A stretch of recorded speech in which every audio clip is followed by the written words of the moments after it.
Hey, everybody, welcome. Thanks for joining us here for the online edition of The Gathering. My name is Nick, and, I'm not actually in the building, but it looks like it behind me. Gonna have like a little picture of the inside of our chapel area there. And we're glad that you're joining us here online, though. Give you a little feel of our chapel here, which is kind of a fun feel in this place together. Now, where we meet is at the Zion Lutheran Church property in Everett, Washington, for our in-person gatherings, because this is sort of a unique partnership between two churches. The Zion Lutheran Church, which is an ELCA Lutheran community, and the Pathways Church, which is an independent, non-denominational group. Two churches who have different backgrounds and histories and traditions and ways of doing things, but shared a common sense of core beliefs and convictions and values. And we met each other and decided, hey, this is kind of fun, learning each other's traditions. And since we value the most important things together, let's practice doing some life together and let's learn each other's traditions. And so that's the journey that we've been on. It's been a really fun time where we've been able to appreciate the different traditions of one another. And there's some things that maybe didn't mean anything to us when we first started, but some of those traditions we care about now because, well, we care about the person for whom they originally were very important. And so it's been a really fun merging of these two groups together. If you want to learn a little bit more about our story, you can go to our website at everettgathering.com and you can get a little bit more information there, kind of on who we are, who the people are who are a part of this process, and a little bit more about our story that brought us together. Now, the way that we usually introduce ourselves, though, just kind of as a group, we kind of have a feel to who we are, and the way that we usually introduce ourselves is with two words: cautious and curious. Now, by cautious, we mean that we are a group of people who have, it's kind of hard in the United States not to have grown up around religion to some extent. Many of us have grown up surrounded by religion or religious context, and we've seen religion used in some ways that's undeniably good and beneficial and positive and helpful and even inspirational. So religion can obviously have a lot of good elements to it. However, many of us have also seen that religion isn't always that way, that religion can go off the tracks very easily and it can become dangerous, it can become exclusivist, and many of us have either ourselves or people that we care about have been harmed by religion. And so we find ourselves a little bit cautious about organized religion. And I know what you're saying, that's a little odd because, you're a church, right? So you are by definition an organized group of religious people. And that is true, but we do find that there is something maybe a little positive in holding on to this tension where we are both an organized group of religious people and also skeptical or cautious about organized religion. And we're hoping that that tension can actually help us avoid some of the pitfalls that many of us have experienced in our life as it pertains to religion. Now, the other word that we use to describe ourselves is the word curious. And by that, we mean we like to ask a lot of questions. And so generally what we mean by this word curious is that we try to keep ourselves in a posture of curiosity, which means that none of us have all the answers. We don't think as a church corporately we have all the answers, and none of us individually do either. What we know is that we have a lot to learn from one another, and so we want to practice what it means to be unusually curious about other people, because there is probably something out of their experiences and the things that they've discovered in life that we need to know as well, and so we want to be curious about that. We also want to be curious about the things that have been handed down to us, not just people, but beliefs and ways of thinking that have been handed down to us. We want to be curious about those things. We want to ask questions about them. We spend a lot of time in our community asking questions about things that we kind of thought we already had answers to, because it turns out that those are the places where we usually have our biggest blind spots. There's like things that have been handed down to us that if we haven't ever given a critical eye to or really thought about or been curious about, that perhaps we may be missing something. And so we usually ask a lot of questions about those things. And sometimes after all that questioning, we end up right where we started. But other times we might discover, there's some other ways of thinking or believing here that you could still be faithful to Jesus. And maybe there's other Christians around the world even that have some different ways of thinking or believing on this thing and are still faithful to Jesus, and we discover, maybe that fits us better.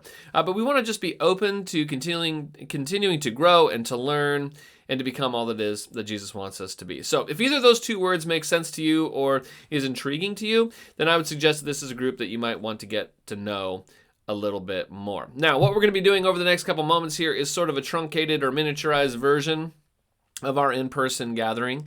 And so Billy, our worship leader, is going to come on the screen here. He's going to just lead in one song, and you're welcome to sing along if you'd like to. You should know that in our in-person gatherings, we do more singing, not just one song. But here in the online space, we just do one. So if you want to sing along, that's great. Or you can pray or meditate, or you could just scrub ahead if that's what you want to do. But that's what will be coming up next. And then after that, there's going to be like a little video piece.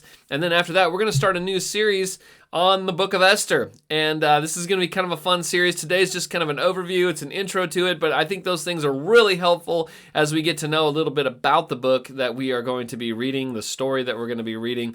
This is a very unusual book. It's the most secular book in the Bible, and so this is going to be kind of fun. It'll take us through the summer months here as we're learning a little bit about this story. And then after that, we're going to wrap the whole thing up with some communion. And so each week in our in-person gatherings, we take communion together as a group, and we supply everything you need for that, the bread and the cup.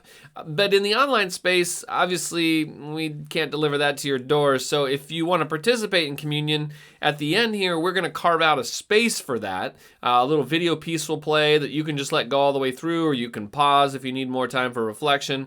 But you'll just need to get a couple things on hand if you want to participate. So you'll need something for the bread, which, well, it could be a little piece of bread, or it could be a little cracker. And then you'll need something for the cup, which could be, some juice, or maybe you got some wine left over from last night's dinner. But if you want to get those couple things on hand at any point here and have them at the ready, then when we take communion, you're welcome to participate in that with us. And then we're going to wrap up the whole thing with some announcements and send you on your way. Okay. That's where we're going here. We got a lot to cover, so why don't we just let Billy get right to it. He's going to lead us in a song here, and then there'll be a little video piece, and I'll see you back here on the screen just after that. Okay, Billy, take it away.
Hosanna, Hosanna,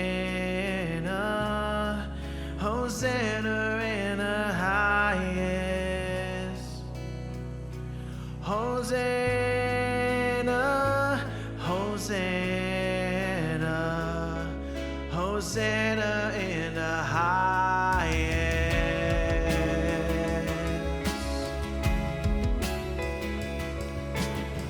I see a generation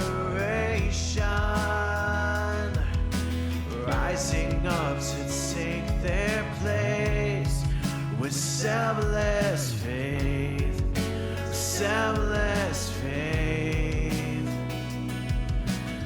I see a near revival stirring as we pray and seek.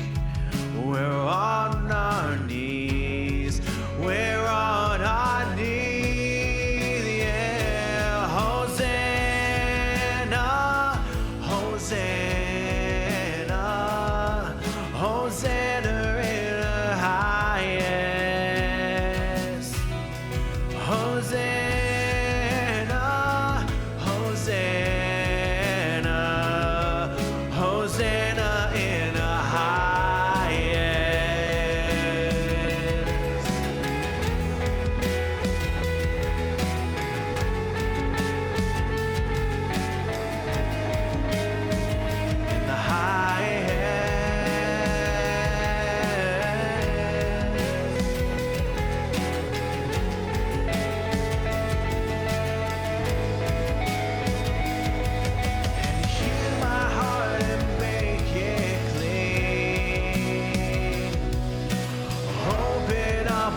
Hosanna in the highest.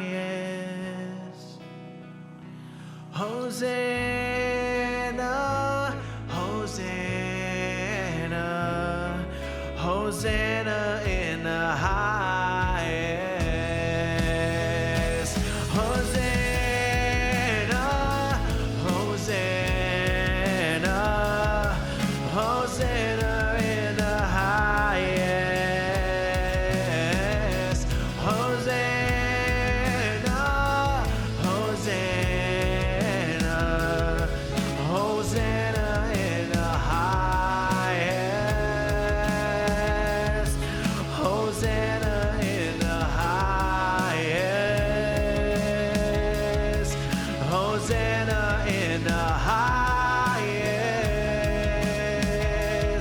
Hosanna in the highest.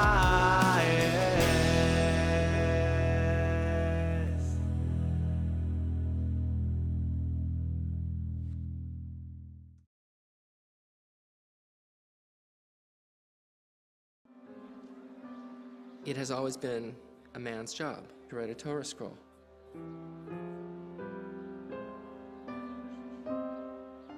There are rabbis who say, tradition clearly states that a woman cannot write a Torah.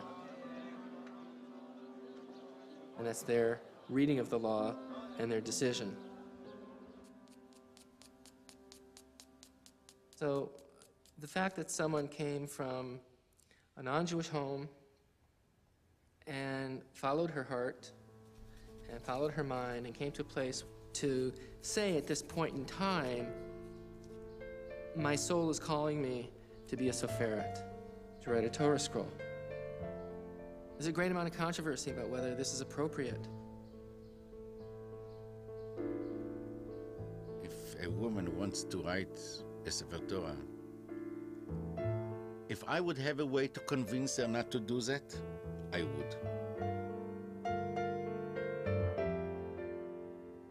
It's a very contentious issue at this time, and it doesn't seem like this community is ready to use a Torah written by a woman.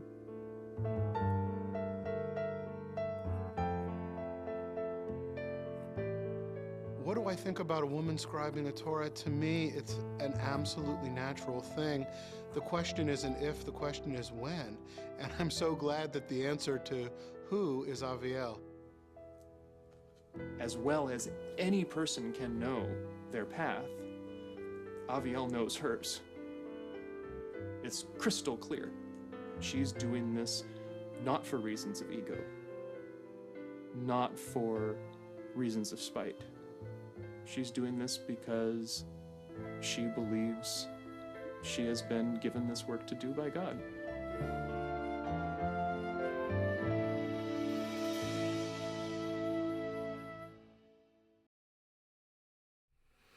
All right, that's a trailer for a movie that came out like 20 years ago, so no spoilers here, right? I mean, if you haven't watched it by now, it's a little documentary. It's really good. You can still find it online. It's called Soferet, Special Scribe, and it is dealing with really the life of Aviella Barclay, who is the first woman to be traditionally trained and certified as a Jewish scribe who can write scrolls, an occupation that was really held only by men in the Jewish Orthodox tradition.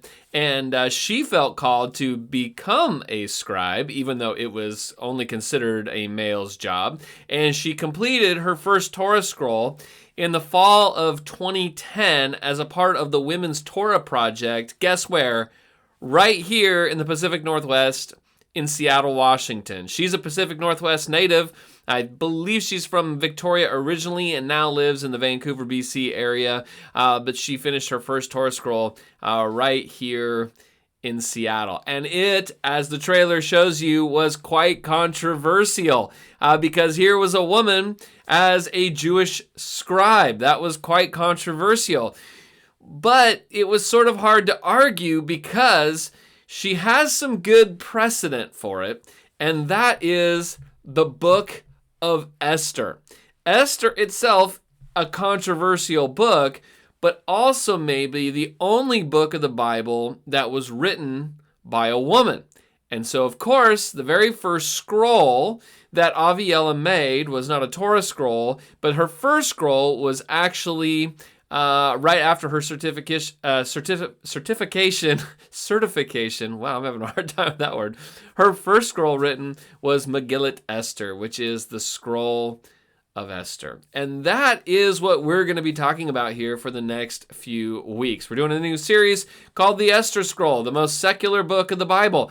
It is a very interesting and actually quite controversial book of the Bible. It may be one that you're sort of familiar with, even though it's controversial. It is a popular story which has inspired maybe more Jewish art, literature, music than any other biblical work. And so today we want to start by learning a little bit about this particular story. We like to begin series around here by getting sort of a lay of the land of our text, kind of a big overview of what it is that we are going to be reading. And so today I'd like to share with you some things that you should know about this story, this scroll, before we begin reading it. And I think that these introductions are actually really, really important because it's critical that we know what type of literature we're reading before we start. Now, we've often talked about the Bible being sort of a library. It's all bound together in a nice book form under one binding, but really it's not one book. It's many stories, many books, all compiled together in one form. So it really functions more like a library. There's different genres in it, different sections of the library, and it's really important for us to understand what section of the library that we're in before we begin reading some of this material. So today I'd like to give you just a little bit of an overview of Esther so that you have some idea of what type of material we're actually going to be spending some time in over the next couple weeks. So here's some things that I think you might want to know as we go through Esther. And much more could be said about them than what I'm going to say about them today, but this will at least give you a sense, kind of a big overview of this material. Now, the first thing that you should know is that Esther is part of the 5 Megillot books, or scroll books. Megillot just means scroll. And there are 5 scroll books in the Old Testament: Song of Songs, Ruth, Lamentations, Ecclesiastes, and our text here for the next few weeks, Esther. Now, each of these books, they're kind of short stories, and they're on their own scrolls, and that's why they call them the 5 scroll books. And the reason that they're all included on their own separate scrolls is because each of them is read at a different festival that Jewish people celebrate during the year. Now, Esther is probably the most famous of the 5 scroll books, and it is read out loud twice during the festival each year of Purim. Now, technically, scrolls are supposed to be authentic. They're supposed to be handwritten, all right, on all kosher supplies, and that is what a Jewish scribe would do. I've got a couple scrolls, Esther scrolls, and I'll show them to you. They're not nearly that fancy, all right, but as we go through the series, I'll show you some of these scrolls, and we might even practice reading Esther, especially in our in-person gatherings. We're going to have different women reading from the Esther scroll each week so that we can get a sense of the story that way. Now, another thing that you should know about this particular story is that it is what we call an etiological story, which is just a fancy word of saying a story that tells the beginning of something. It's an explanation for why something exists. That's what an etiological story is. It gives, in this case, it gives the backstory to the festival of Purim, or you might say Purim. Some think that this story of Esther was actually originally written for that very purpose, to tell you why you should celebrate Purim. Now, other people think it wasn't written that way and that someone adapted it later for the purpose of explaining Purim. But giving a reason or a precedence for Purim is clearly a major part of the text that we have today. Purim and Easter go so closely together that we can't really look at one without the other. And so as we go through this series, we're going to be talking a little bit about Purim and having some fun with that as well. Okay, another thing you should know about this is a story with different versions. There's more than one edition, as it were, to this story.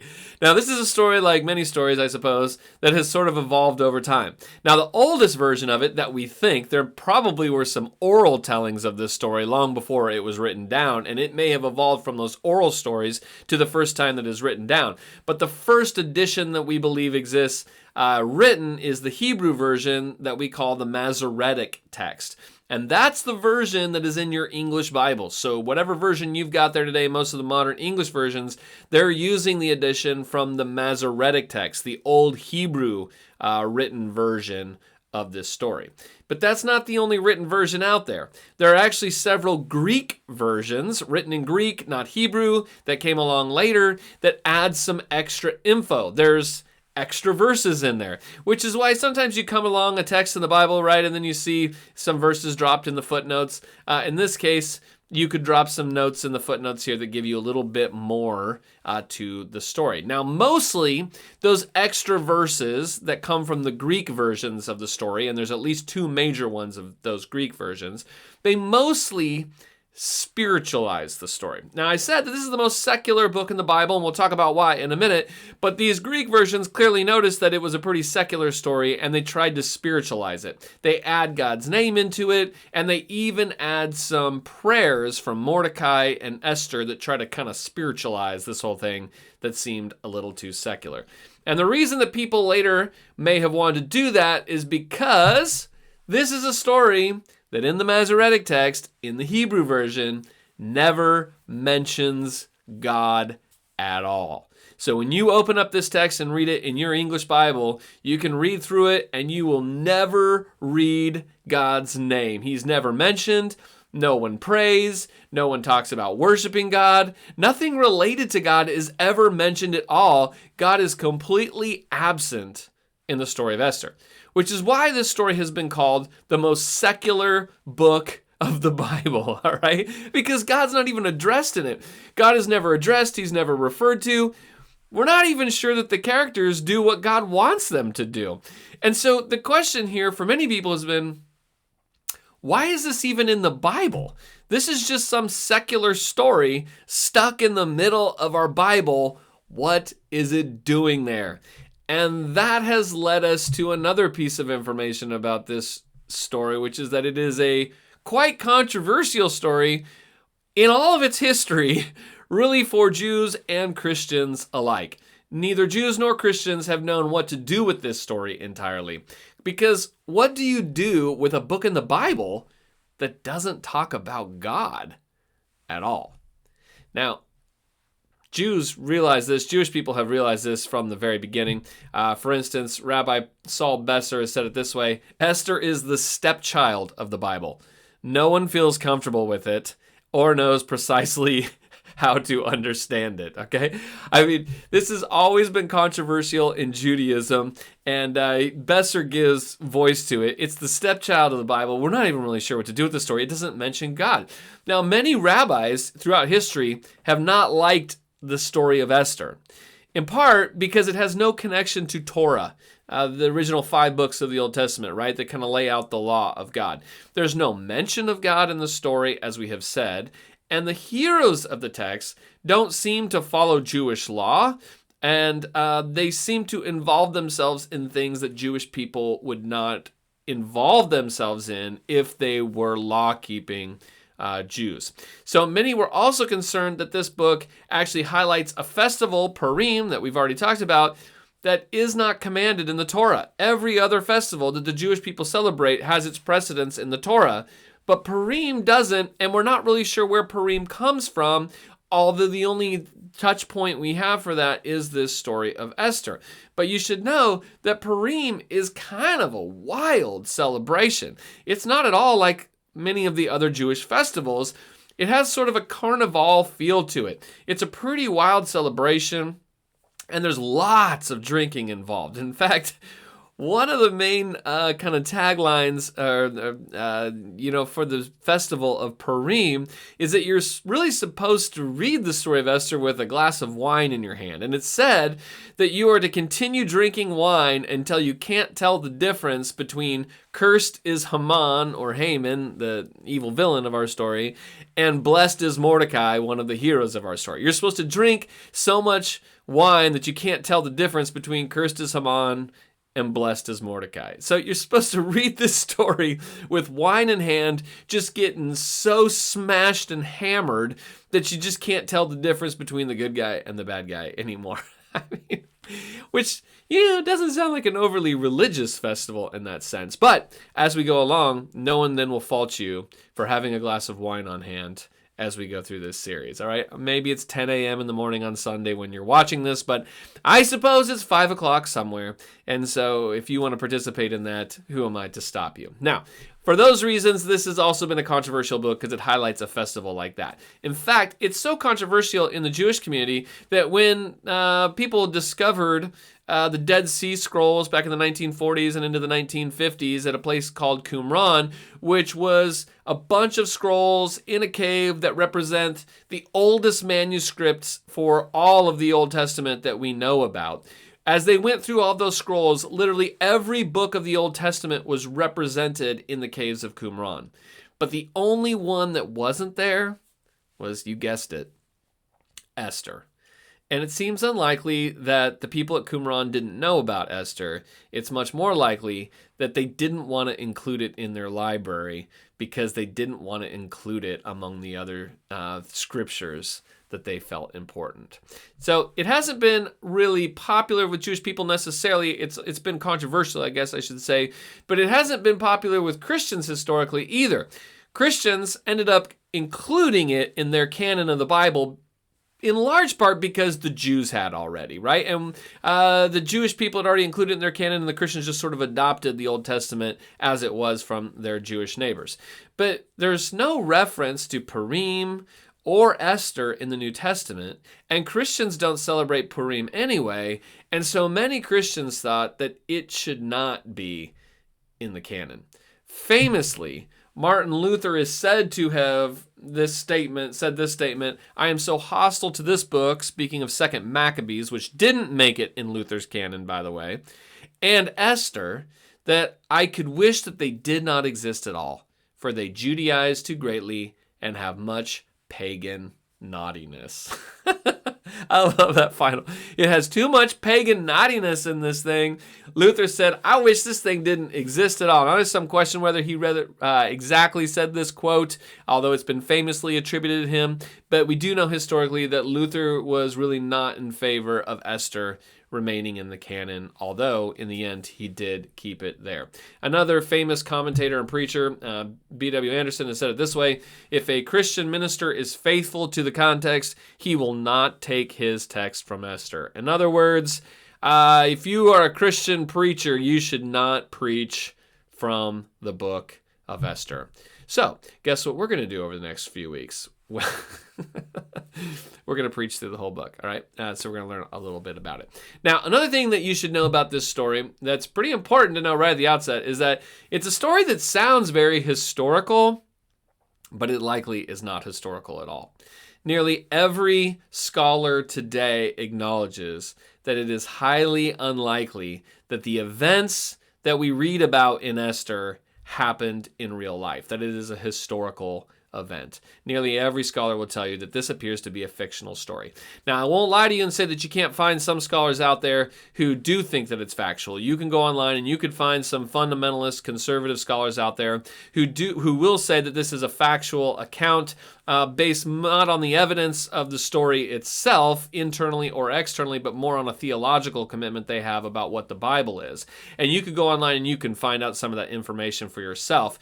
But nearly every commentator and scholar will tell you that this story itself is really a piece of what we'd call historical fiction. It's set during the time period of a time that was actually historical, and that even has some pieces of that history that come into play that are true, but that this tale itself is a work of fiction. In other words, it didn't really happen. And you say, well, how do scholars know this? I mean, why would they say that this isn't historical? Well, there's a lot of reasons, but let me just give you a couple of them that might be helpful as we go through. First of all, we're going to have a couple heroes here named Esther and Mordecai. And there is no historical record of either of these people. Even though we have lots of historical records of people who ruled in ancient Persia, we don't come across the names Esther and Mordecai that we meet in this story. We have names of other queens and rulers, but not them. Now, there is a person that is mentioned in the story that we do have historical record for, and it is a person called Xerxes, who was the king of Persia that is mentioned in this story.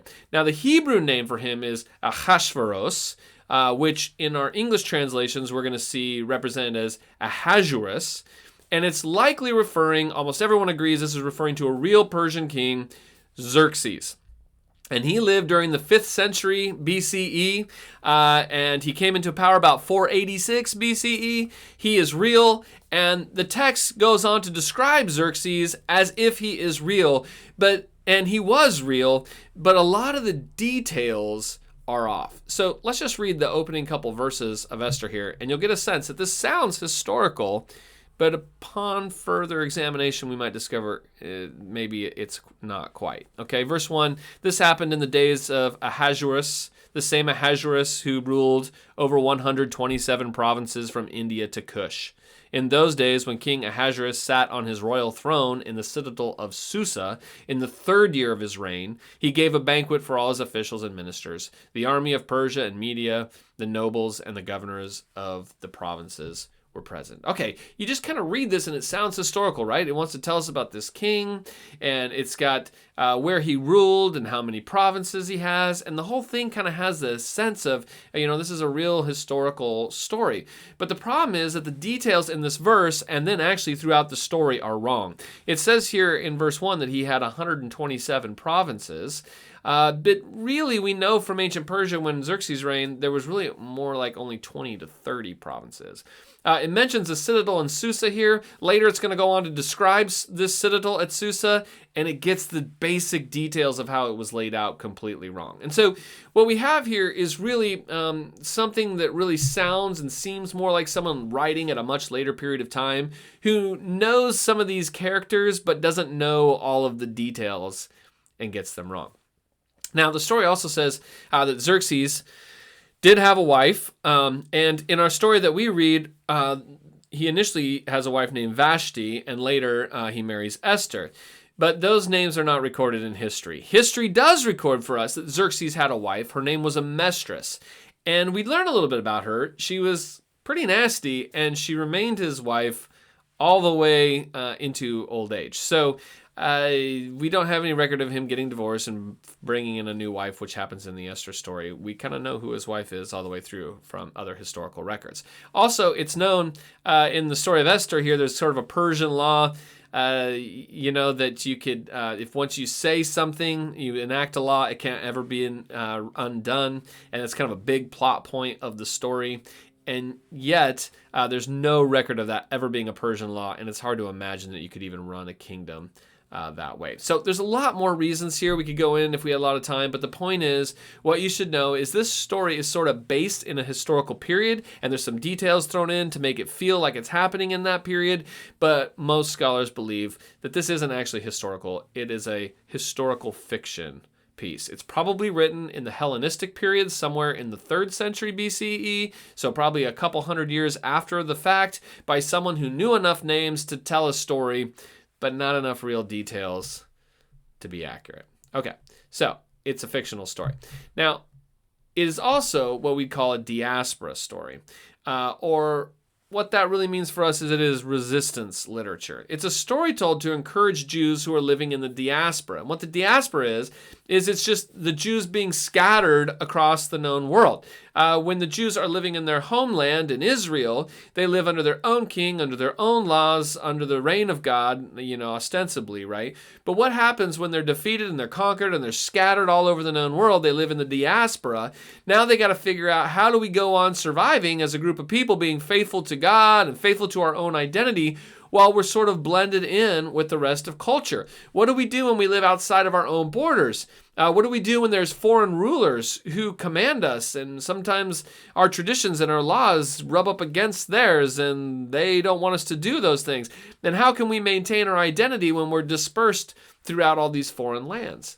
And so this is a story then that has provided a lot of encouragement and comfort to Jewish people living in the diaspora, because it's a form of resistance literature. How do you survive in a world outside of God's reign, where there are wealthy, arrogant, foolish kings who rule and give power to those who despise foreigners like yourself? And so the story is written to give encouragement. Now, there's many reasons, many ways rather, to read this story.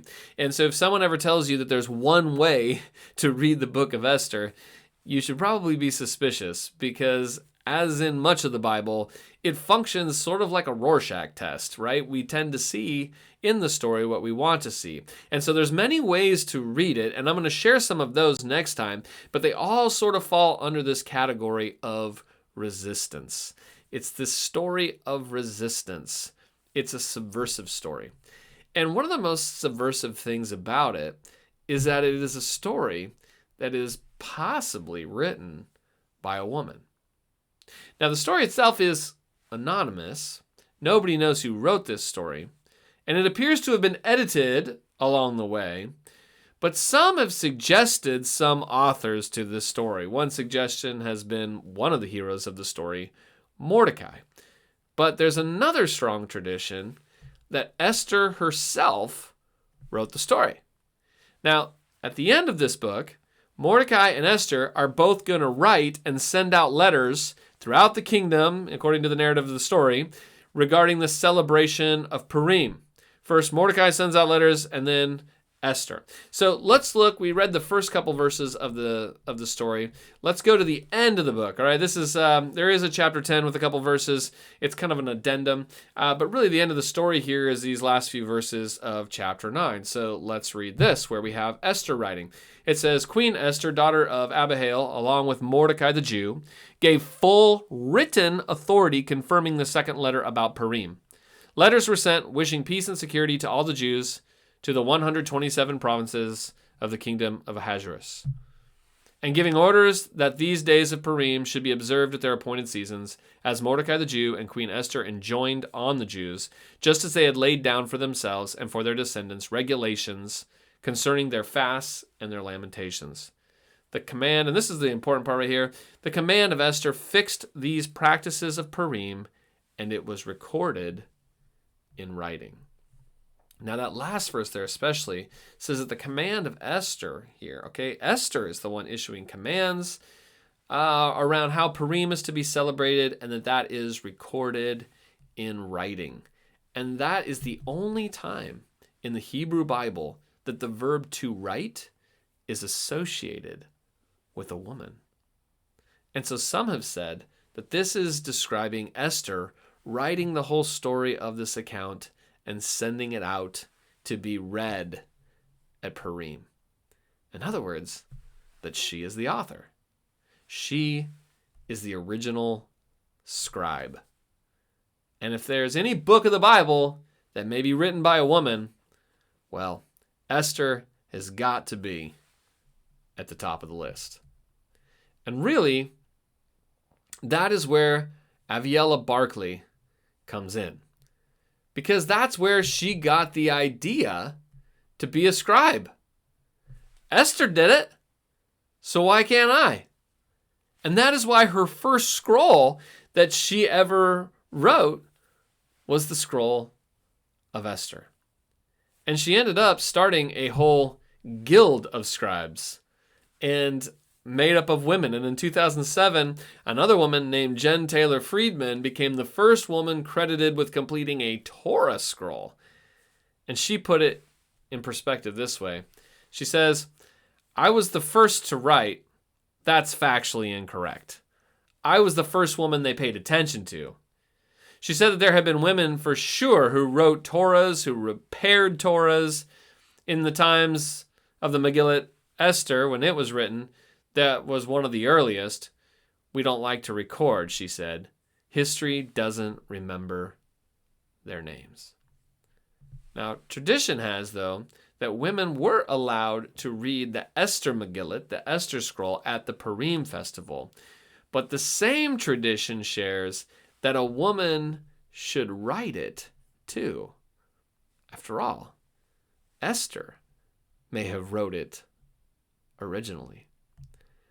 And so many women in these guilds have written their own Esther Megillot scrolls. Beautifully done, where they are writing, creating, using kosher supplies all the way through and writing these Megillot scrolls. There's even a guild. I went looked, and you can see some of these women have a guild that stretches all across the world. Some even live in the Pacific Northwest. You can commission them to make you a Torah scroll. I found one for the low price of $100,000. They will make a authorized Torah scroll for you. It's a beautiful legacy out of this story, because the beauty is this story still matters. Whatever else the story's about, and we'll read all sorts of things about it, it is at least about the agency of women. And 2,500 years later, after it was originally written down, it is still pushing religion to be more inclusive of women in leadership. And that makes this a rather timely story, because today, many in the evangelical world want to roll back the clock and reverse the progress that women have made in exercising their own agency in society and in the church. And this book stands as a powerful counter-testimony daring to expand the agency of women in society and in religion, not retract it. And so I think we'll find that it's a timely read. Now, finally, I'd just like to mention that I believe this is a story that God can still speak through. Now, it's a weird book, it's unusual, and it's true. It does not mention God's name. And yes, it also involves some disturbing things that we'll have to deal with: nationalism and violence. And also, yes, it is likely a work of fiction and not history. But no one's been able to get rid of it.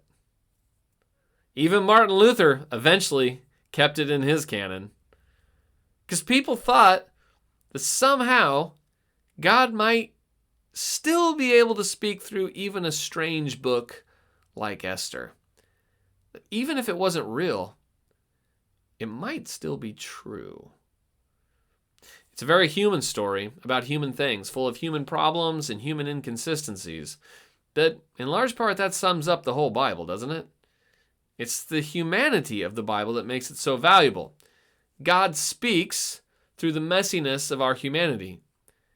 And we can hear God speak if we have ears to hear it. It's important because we live in a time when, for many of us, it's easy to feel like God doesn't speak anymore. Some have said we live in a secular age where we don't need God. We don't think about God all the time. We can just go days without thinking about God. We live in a day where no one would dare admit that they hear from God. But maybe God still speaks. Maybe, even in a secular age, we could hear his voice in a book that never even mentions his name. It could be that in a secular age, maybe the most secular book of the Bible has something to offer. And wouldn't it be something if in the most secular book of the Bible we end up hearing the voice of God? I want to encourage you, as we get into this study, to keep yourself open to it. Keep yourself open to how this book might be God's way of speaking to you. Now, we're going to go to communion today. We're going to celebrate God's love for us, that he doesn't stay distant from us, that he always comes close to us, that he always incarnates himself. That the Bible is a sort of a earlier form of incarnation, right, where God and the human voice sort of come together there. God speaks through the human voice. And in Jesus, we see incarnation brought to its fullest conclusion, that God becomes an actual human and joins us in what it feels like to be a human and walks this planet with us. Doesn't stay removed from all the damage that we have brought to this world, but steps right into the middle of it. And ultimately allows all the selfishness and the harm and the greed that we have sown into the world to rebound onto him. He doesn't exempt himself from it. He just takes it all on himself.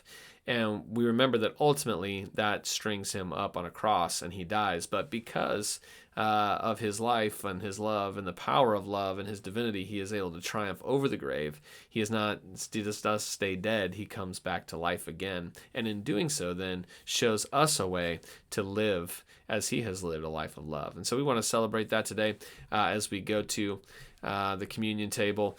He is more than a scroll. He is God come in flesh, and we want to celebrate that today.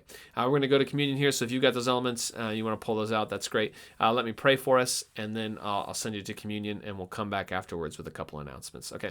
God, thank you so much for today. Thank you for the opportunity to begin to study this book of Esther.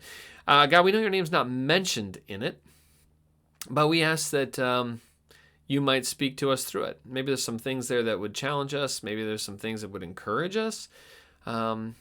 Maybe there's some things in there that would convict us, but we want to hear from you through it. And we believe that this text exists, that you can work through it because it exists and has been preserved for us. And so as we go into this study, we pray that you would use it to speak to us. As we go to the communion table today, we're reminded of your deep love for us, that you have not just spoken to us through strange stories, but that you have shown us exactly what you're like through becoming one of us, so that we could see exactly what your character is like. And we have seen that it is a character that is willing to love all the way to the end and go to the cross for us. So we thank you, we love you, and it's in your name we pray. Amen. All right, let's go to communion, and I'll see you afterwards for a couple announcements.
All right, let's wrap up with a couple announcements today, some things that are happening that you might want to know about. First of all, you are always welcome to join us at our in-person gatherings. They meet Sundays at 10 a.m. at the Zion Lutheran Church property, which is just south of downtown Everett. It's an easy on-off the exit there at 41st Street, and we'd love to have you join us. We're glad that you are able to participate here online, but it's a really cool group of people, and I always say that that's the real treasure of this group is the people. So if you want to join us in person, we'd love to have you Sunday at 10 a.m.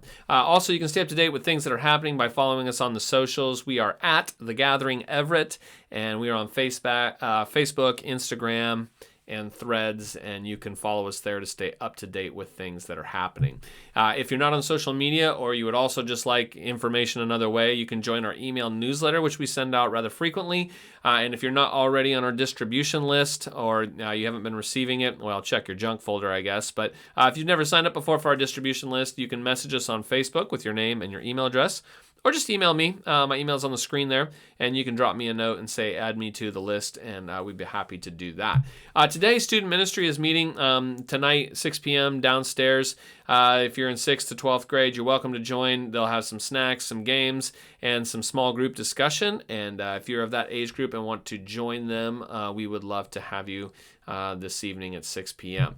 Wednesday, we've been doing a kids' play date at 9:30 a.m. So if you got some kids that aren't in high school or junior high, but are maybe before school time now, they're pre-kindergarten, and they're stuck in the house all day and just need to get out a little bit, you can come down to the building, the church building, on Wednesday at 9:30 a.m. And there's some other parents and their little ones there, and we've been opening up some of the kids' classrooms and stuff and giving just a chance for them to play and to hang out.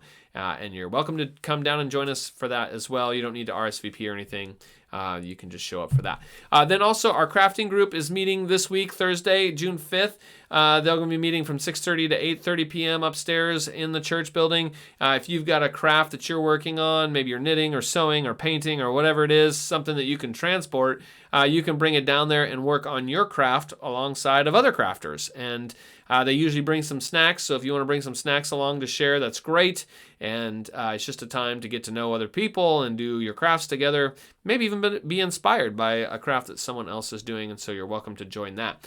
This next Saturday, we have a couple music things that are going on. First of all, the Pacifica, excuse me, the Pacifica Chamber Orchestra meets exclusively at the Zion Lutheran Church property 4 times a year to do their concerts. And their summer concert is this Saturday, June 7th at 3 p.m.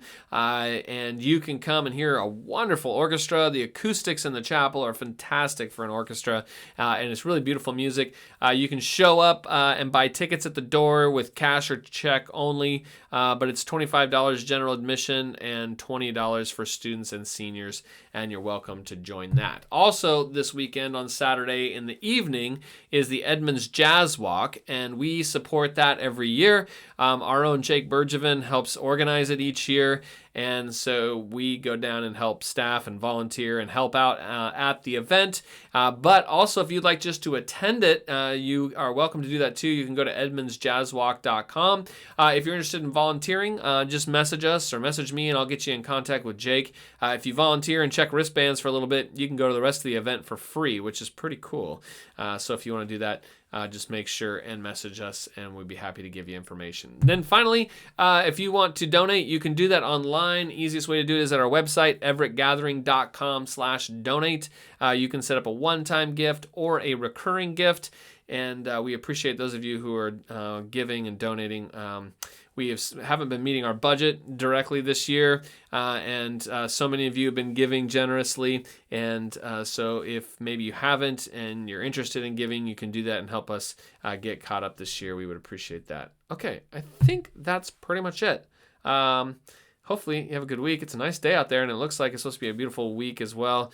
And hopefully you get some time outside to enjoy that. This is why we live in the Pacific Northwest, is for these days when it's just so beautiful outside. Next week we're going to pick up on the beginnings of the story of Esther, and we'll go through it together next week, and we'll learn a little bit about a very foolish, exuberant king and what it means to live under that type of rule. Okay, that's pretty much it. We'll see you next time. Hope you have a great week. God bless you. Bye.